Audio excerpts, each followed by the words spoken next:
heard some say that the US-Georgia partnership is on paper only, and I think ისმენია ზოგიერთისგან, რომ თითქოს ქართულ-ამერიკული პარტნიორობა მხოლოდ სახელია, თუმცა ვფიქრობ, ყველამ კარგად ვიცით, რომ ეს სიმართლეს არ შეესაბამება. ამერიკელები და ქართველები ბოლოს 3-10 წლეულია ჭეშმარიტი პარტნიორები არიან დემოკრატიისკენ სწრაფვაში. მე შევხვდი ათასობით ქართველს, რომლებიც მითხრეს, თუ როგორ დაეხმარა მათ ამერიკის შეერთებული შტატების და საქართველოს პარტნიორობა. ფერმერები, მასწავლებლები, სტუდენტები, ექიმები, ბიზნესმენები, ყველა მათგანი მეუბნებოდა, როგორ შეცვალა უკეთესისკენ მათი ცხოვრება ამერიკასთან თანამშრომლობამ. 2008 წელს რუსეთის საქართველოში შემოჭრის შემდეგ ამერიკის შეერთებული შტატები აქ იყო, როდესაც რუსული ტანკები უკან იხევდნენ, ამერიკელი ინჟინრები, ამერიკული ტრაქტორები და საკვები დახმარება უკვე მოდიოდა, იმიტომ რომ სწორედ ასე იქცევიან მეგობრები დემოკრატიებში. თავისუფლებების შენარჩუნების ფასი რეალურია. ჩვენმა სამხედრო ფორმაში ჩაცმულმა მამაკაცებმა და ქალებმა ეს ძალიან კარგად იციან და მინდა მადლობა გადავუხადო მათ, რომ თავიანთი სურვილით იხდიან უმაღლეს ფასს თავისუფლებისთვის. ახლაც ბევრი სხვა ადამიანი იხდის ფასს დემოკრატიის დაცვისთვის.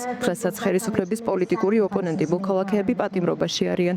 სამოქალაქო საზოგადოების წარმომადგენლები სამიზნედ იქცნენ კანონის უზენაესობის, თავისუფალი მედიის და თავისუფალი და სამართლიანი არჩევნების ხელშეწყობისთვის და ასევე არიან ჩვეულებრივი მოქალაქეები, რომლებიც რადიკალებად იწოდებიან, რადგან მათი შეხედულებები განსხვავდება ხელისუფლების წარმომადგენლების შეხედულებებისგან.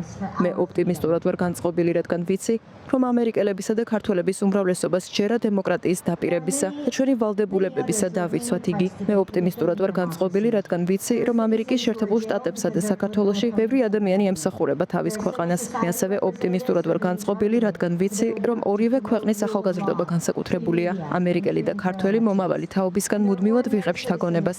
ისინი მაძლევენ ოპტიმიზმს ჩვენი მომავლის და ამერიკა-საქართველოს პარტნიორობის მომავლის მიმართ. As our Vice President said, you cannot win a Democratic mandate by censoring your opinion.